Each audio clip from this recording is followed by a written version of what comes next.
hanggang sa tumanda siya, hanggang kailan siya mag-art.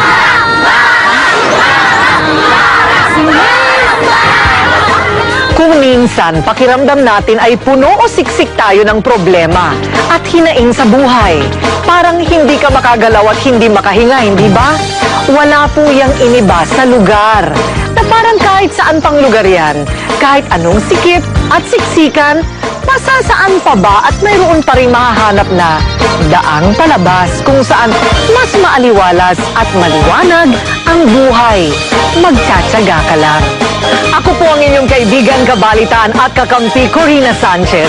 Hanggang sa susunod na edisyon ng paborito ninyong kakwentuhan tuwing linggo ng gabi. Ito ang Rated K. Gusto nyo bang marinig?